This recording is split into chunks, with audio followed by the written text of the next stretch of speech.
مجنون گفت روز ساربانی، چرا بیهوده در سر و دوانی؟ اگر با لیلی بودی سر و کار، من او را دیدمش با دیگران. یا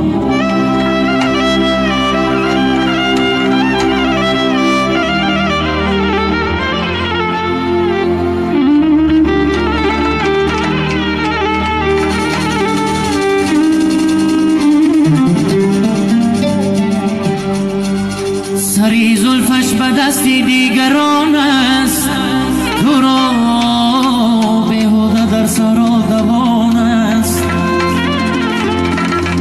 زی حرفی ساربان مجنون فیغان کرد، جوابش این رباعی را بیان کرد.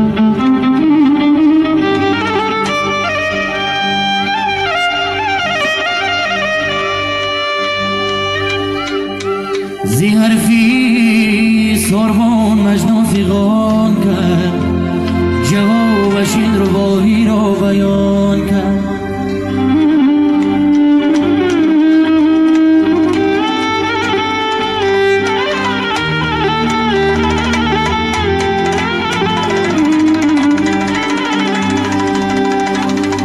درختی به ثمر هر کس نشان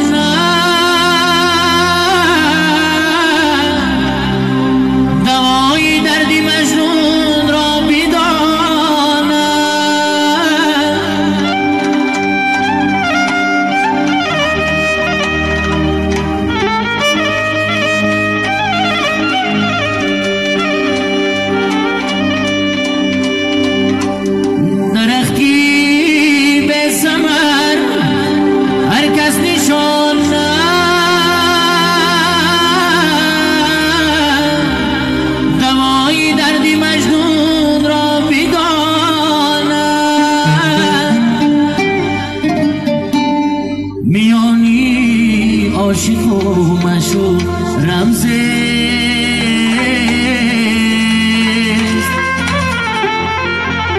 چی داند آن که اشتر می چراند؟ میانی عاشق و مشو رمزست،